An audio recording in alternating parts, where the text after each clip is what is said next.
Hello, 'tis I, Lord Pendlebury, with the highlights package this week coming from Monza in Italy. We are in the LMDH, or LMDHs. Who cares? It's the hybrid concept car things. You can see them there on the screen, eagerly awaiting the start of the race. Of course, before the race there was qualifying, so if you cast your eyes to the top left hand corner of the screen you can see how it all shook out.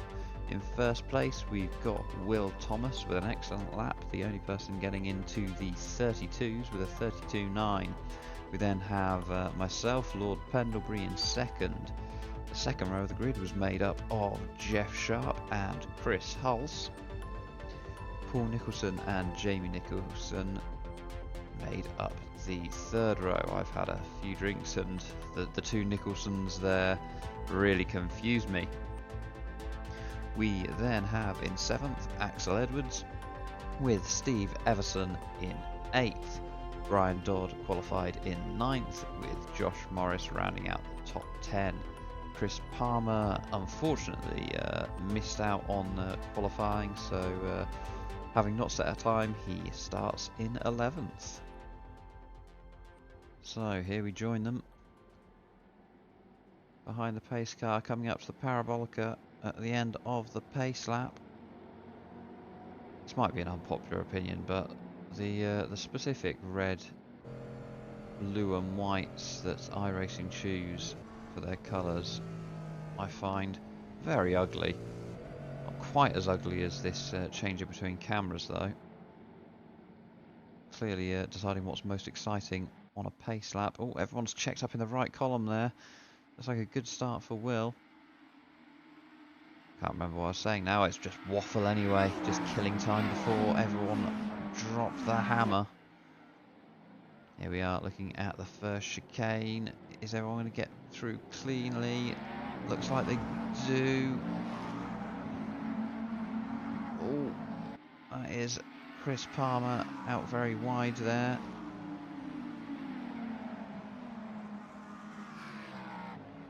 Paul Nicholson was also slightly wide through that first chicane, but is now looking to attack Steve Everson. Or is it? Yes, it is Steve Everson. Of course it's Steve Everson in that livery. I think we've also had Axel go wide there. Oh, a very, very close shot up of a close shot up. What? I've been drinking. Close up of the side of my car there, and looks like I'm sending it too wide. Nope, I'm not. On board with me now. Oh, and now I've got a cat jumping across in front of me. It's action both on the track and on the desk. I am in very close attendance there on Thomas's rear bumper. Sharp coming along with us as well.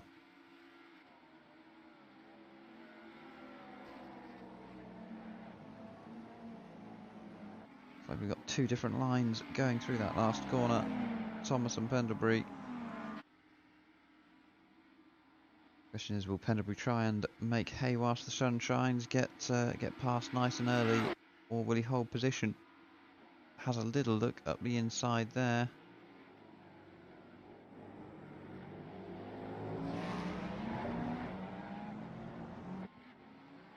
On board with Chris Hulse here. Oh, something's happened to Sharp there. He's dropping down the order. So here they are, coming down to this first chicane. Sharp, the third car in your picture, takes a bit too much curb, spins the wheels up and goes all the way around. Then unfortunately has to wait for everybody to come through. Disappointing there for the second place driver in the championship. Jumping back to the live action now, and we have the battle between Morris, Palmer and Edwards. Looks like Palmer's making a move here. Morris is on the defensive line as they come up to Ascari. But it looks like Palmer's going to go all the way around the outside, and he does so very well. Very nice move there, and that has allowed Edwards to take the racing line and get right on the back of Morris as well. Charging down towards Parabolica. Edwards has a little look. Just trying to put Morris off there, I think. Looks like he's got a pretty decent run. Yeah, oh, that's a very distorted rear view mirror. But it does tell us that Edwards is right on the bumper of Morris.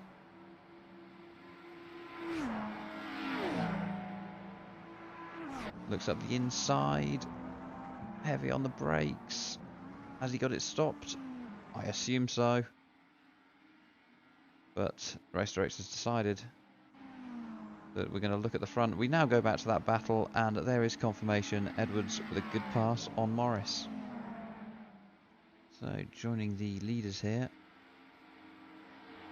Canterbury pulls out in towards the turn 1 chicane. Oh, he can't quite get it stopped though. Has to cut the chicane. That'll be a slowdown for him. This looks like he braked a little bit too late there. Didn't really need to. He was on the inside line. So looking back now at the battle for 8 between Edwards, Morris and Sharp. The recovering Sharp after his early spin. Got Sharp on the inside of Morris. And Morris has left him plenty of room there. Here we are with Sharp again. He's closed that gap to Edwards. Still looks like he's got a bit of distance. Oh, but he's sent it. Gets it stopped very nicely. And another lovely pass there from Sharp. 2 places gained in the space of a lap. And up to 7th he goes, because looks like Steve Everson has peeled off into the pits. I can't remember what that was for. I assume to repair some damage. Right, let's take a look at the battle for 5th place. This is Dodd and Palmer. Palmer has a look to the inside, perhaps hoping to distract Brian, and that has sent Brian a little wide. They are side by side though, as they head down the main straight. Palmer on the left, Dodd on the right. As you look at them, we've also got Sharp in the background, closing in on these two. Hard on the brakes they go, and a lovely move there from Palmer. And look at that, Sharp, ever the opportunist, sees the gap. Dodd was a little bit slow on the exit out of that first chicane. And yeah, Palmer up to 5th and Sharp up to 6th. Very nicely done from the both of them there. So the battle for 5th is heating up. It's been coming for a few laps now. Sharp has slowly been closing in on Palmer.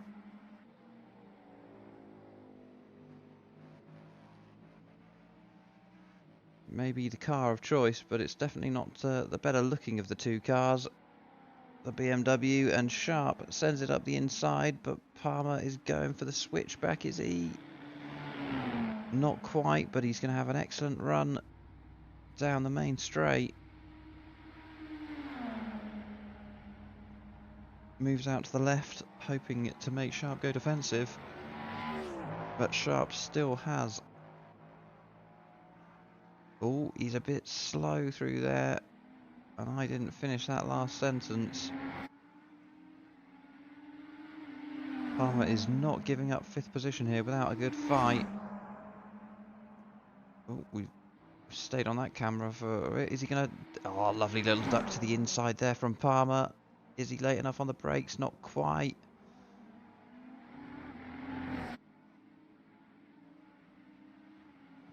And that looks like Sharp has got that job done, but good battling from these two. So here is Will Thomas coming on to the last lap of the race. Pendlebury in the distance behind him should wrap this up nicely now. But oh, he's locked up, reverses into a cone, lights up the tyres to try and get it back. But where's Pendlebury in all this? Well, there he is, right on his back bumper. It was a 4 or so second lead that Will had going into this final lap. inside line is that he was going for fastest lap and just braked a bit too late. Now, is there anything that Pendlebury can do about this? I imagine they are both on attack mode for this final lap. Oh, they're both running it perilously wide there through the first Lesmo. Out of the second Lesmo they come, and Pendlebury's going to have to be closer if he wants to do anything about this. Through Ascari they come.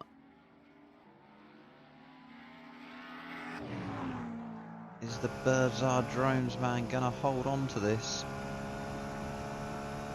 Oh, I adjusted the audio volumes and I'm now worrying that you can't hear me over the roar of the engines. That's going to be very frustrating as this is the final turn. Will's gone wide. Pendlebury is right there. I don't think he's going to be able to jeff him though. No, across the line they go, and what was looking like a very comfortable win was far more, or far tighter than Will was expecting there, but holds on, did very nicely there. Pendlebury came home second, and oh, that was a lovely shot, wasn't it? And rounding out the podium, we have Jamie Nicholson.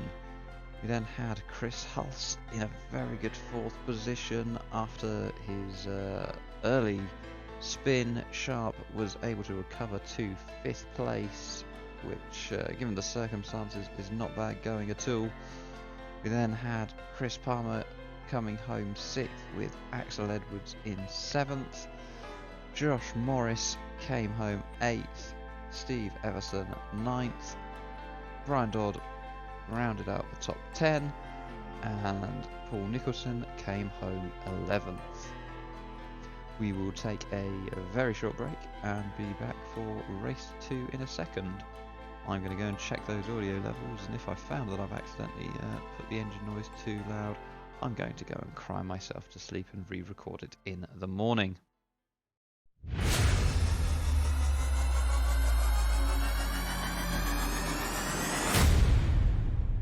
Hello and welcome back to Monza in the LMDH's hybrid hypercar things.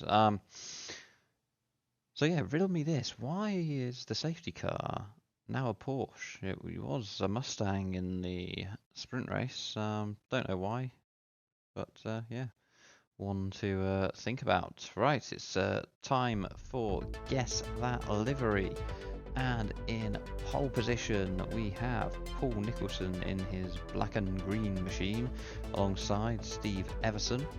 We then have why are we all running multiple liveries? I'm going to guess that's Brian Dodd in third, and then we have is that number 10? Josh Morris in fourth. We then have myself, Lord Pendlebury, in fifth place, and alongside me we've got Chris Palmer, I believe. Then we have who's in the brown livery? Is that you, Jamie? It might be you, Jamie. Don't know. And then we've got somebody in a. Hang on. Yeah, I think that's Jamie, and then who else is in a Cadillac? That'll be Chris Hulse. Hi, Chris Hulse. Then the final row of the grid. God, this is as slick as an otter off a bank into a river. This, isn't it? We then have Will Thomas in the number 53 car, and then Jeff Sharp in last. Obviously, reverse grid based on championship position. Right. In the hope that the commentary will be far better than that little rundown was, let's get cracking. So, here we go then. Around the parabolica they go. Safety car will peel in. Then Paul Nicholson will be in charge of when they go. Looks like he's being patient here. But looks like he's now decided to go. Looks like he's got a decent jump there on P2. Whoever that was, I can't remember. Definitely been drinking. Oh, there's a safety car pulling up. Will Nicholson get it stopped? Look like they're doing all right at the moment. Oh, they've checked up a bit. Morris has gone round. His bumper's come off. Oh, just reattached. Fucking hell, he's fucking Darren Brown. Just reattached itself. Though, for legal reasons, I should probably say that I've got no idea if Josh Morris is fucking Darren Brown. That's for him to tell us if he wants to. Right, we continue on here, and I'm starting to think that I may have accidentally left it on a static camera view. But that's alright. It's doing us well so far. I actually quite like this static camera view. Unfortunately, Pendlebury got caught up in that as well. So much for making use of that 5th place start. He's all the way back down in 9th, I believe, now, and a little way off the pack.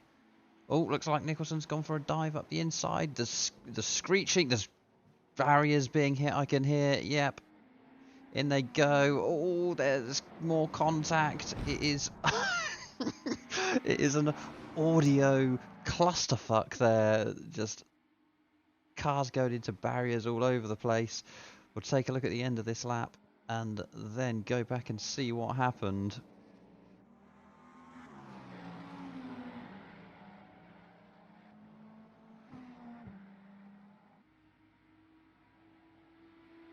Looks like we got Pendlebury and Hulse and Palmer. They were 3 wide there for a minute. Looks like Pendlebury's got the inside line against Palmer. Will he get it stopped this time? He does, unlike in the first race against Williams. Thomas. I've been drinking. Right, let's go back and have a look and see what the hell happened on that first lap. So I'm going to have to watch this in slow motion. I think I've accidentally put it on. Yeah, I've put it on quarter speed. We'll plow on with this. So Paul Nicholson goes into the corner. He disappears out of shot. So does Everson. There is Morris. Now, having just looked at this, it looked like... oh, well, Morris has hit the sausage curbs there. Paul Nicholson also did that, which caused Everson to check up. When he gets collected there, Morris. Bumper skidding across the track. Pendlebury's forced out wide as well. And then his bumper just does some Houdini shit. So another one that we're going to have to unravel in slow motion because so much happened. Looks like Nicholson went for the move on the inside. Looks like he carried a bit too much speed. Got into the side of Everson. They both went flying into the barriers. Everson used Nicholson to break his fall, and then the recovering and damaged Everson just clips Nicholson of the Jamie variety. He goes in. Then we've got Sharp across in the foreground. We're going to have to go and check that out as well. Oh, that is an unfortunate chain of events there for multiple drivers. So we jump on board with Pendlebury here. Got the recovering Nicholson to the left. And... yep, disaster ahead. And I'll tell you what, we'll just go and check just one more angle. So just having a look at this one again. Yep, despite slanderous claims on the night, Pendlebury had nothing to do with Sharp going into the barrier there. Yep, absolute confirmation there. No contact made. His inadequacies are his own. So, rejoining the battle for the lead. Brian Dodd leading the way with Will Thomas in hot pursuit. Pendlebury not far behind him. Thomas looking to the outside as they come up towards Ascari. And he's got the job done before Ascari. Pendlebury will be looking as they come up towards the Parabolica. Takes a peek to the inside. Decides against it.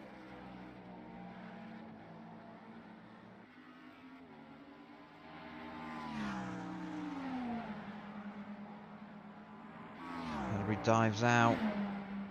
Looks like he's got the speed there. The inside line is that he flicked it up to attack mode at that point to give him a bit of extra boost down the straight. Gets it stopped nicely for the first chicane, and as he did it with all of the first race, begins to look at the back end of Will. It's like the first race all over again for Palmer, battling for 5th. Nicholson this time the one who's all over him.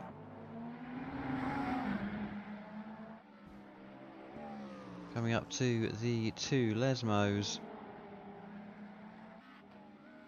A very pleasurable set of corners if you get it right.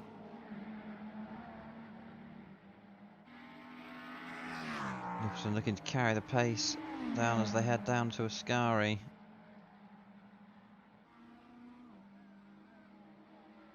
Has a look out. Nothing doing. Back with the leaders. They have been nose to tail throughout the first 20 minutes of this race, but it looks like Pendlebury has capitalised on Will running slightly wide, ducks back into the slipstream, pulls back out.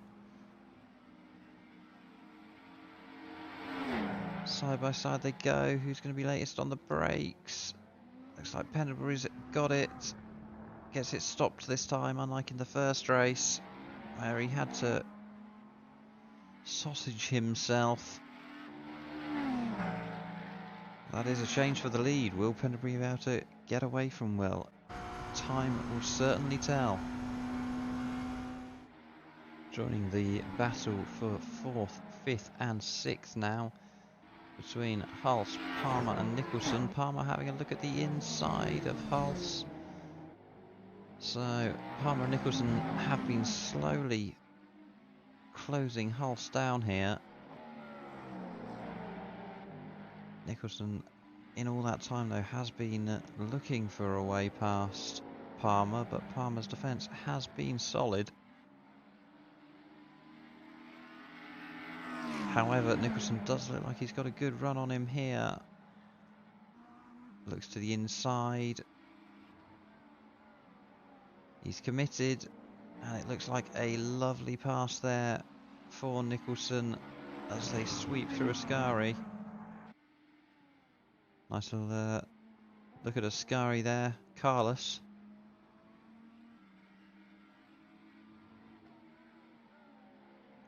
And Nicholson thought he was having a dive there. I think he's just taking a slightly different line there to Chris Hulse. But Hulse is the next person on his target list. Back to the leaders we go now. Doesn't look like Pendlebury's been able to open that gap up from Will. Will holding on very nicely indeed. Across the start-finish line we go.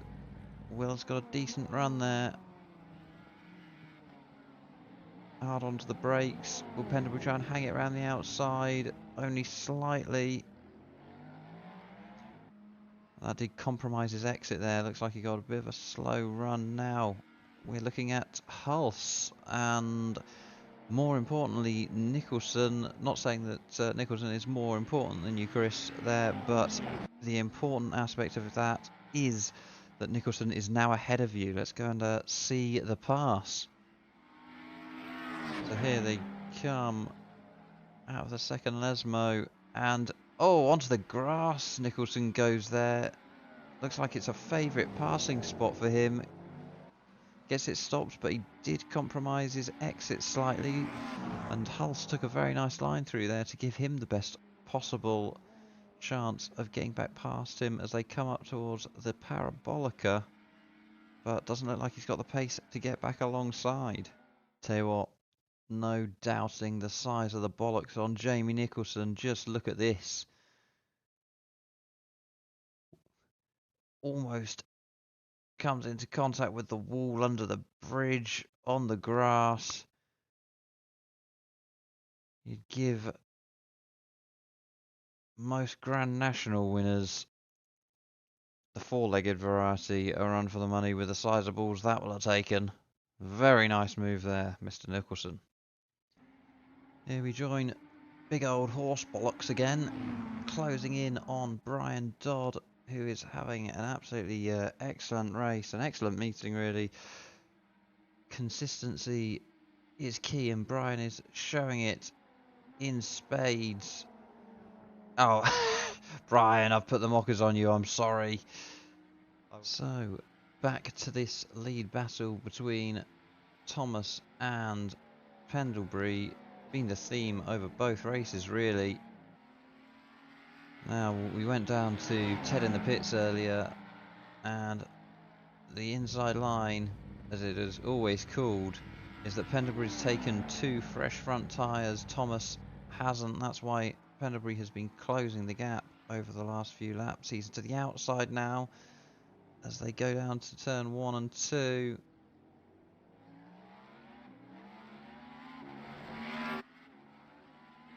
Unable to get through on that occasion though. Will be able to hang on until the end of the race. There's not long left. We've skipped forward a couple of laps here. Let's see if it gets a bit more interesting. Pendlebury looking to the outside. Looks like he's got the overlap to try and force Will defensive into Parabolica. Pendlebury stays out wide. The line will force Will out wide, and Pendlebury looks to hook underneath him as he has done. That gives him the inside line as they come up to the first corner. Hard on the brakes there from Pendlebury. Thomas concedes.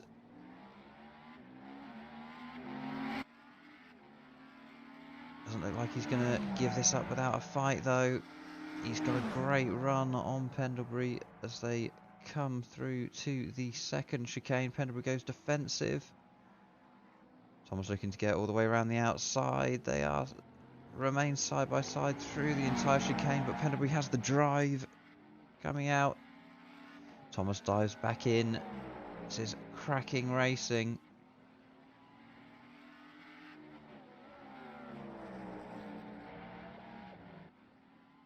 Pendlebury getting a bit loose there out of the second Lesmo.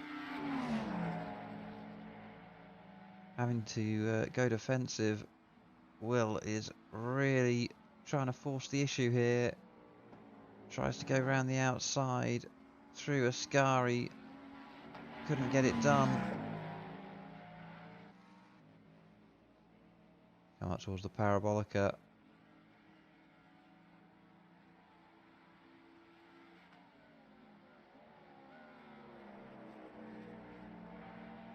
Pendlebury manages to get through there without going defensive. And things may just have settled there. So thought we'd join the Tifosi for the final rundown. There's Pendlebury crossing the line in first place. It was a great battle with Will throughout. I'm not sure what on earth is going on with the Tifosi, but they are refreshing in a very weird way. They'll slowly disappear. What are they being beamed back to the mothership? I don't know, but it's slowly undressing itself, this stand. This is quite bizarre. So yes, Pendlebury in first place. We'll see if we can finish this off before the entire crowd beams itself away. So yeah, Pendlebury in first with Thomas coming through in second. We then have Jamie Nicholson in third place, followed by Brian Dodd in an excellent fourth place, his best result of the season, and showing some definite signs of improvement. The Tifosi have come back. Oh, there's a very weird chap in green there. Oh my god. Oh, this is... I'm so baffled. Where was I? Chris Hulse comes home fifth with Steve Everson recovering to take sixth after that nasty incident with Nicholson on the first lap. We then have Jeff Sharp, a race meeting to forget for him. I bet he wishes he can beam himself away like this lot are doing. We then have Chris Palmer in 8th, Josh Morris in 9th, and after that first lap incident, Paul Nicholson retired from proceedings. So let's go and take a look at the standings for the season.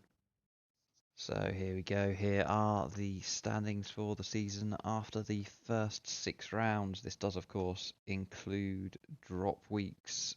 Or does it include drop weeks? I don't know. It does something with drop weeks, but this, like, some people might gain points, some people might lose points. I don't know. I'm not even bothering why I'm trying to explain this. So, in first, we have Dan Slattery. Unfortunately, couldn't make it today because he had a migraine and he was feeling a bit tired. So that's good news for the rest of us. He's there on 97 points with Jeff Sharp in second on 81 points. Third, we have Will Thomas with 75 points, and fourth, Chris Hulst with 57. Fifth, Jamie Nicholson on 52, with Pendlebury in sixth on 45. We then have Chris Palmer in 7th on 39 and Axel Edwards on 34. Brian Dodd is 9th with 27 points and Steve Everson is in 10th on 22 points. We've got Josh Morrison 11th on 18 with Stephen Lagotta on 18 as well. Travis Dorado takes 13th spot with 10 points, with Paul Nicholson in 14th with 6 points. And finally, we have Anthony Tuggy Marriott in 15th with 1 point. So yeah, pretty close throughout on the standings there. So shaping up for a close and exciting season. I've just noticed that it's now midnight and it's my turn to get up with the child in the morning. So fuck. So yeah. Hope you enjoy the highlights. Join us next week where we are... Oh yeah, we're in an open wheeler. Skippies. Where are we in the Skippies? Skippy. Where are we in the Skippies? Laguna Seca. Yeah, that was worth waiting that extra 8 seconds for. Ciao.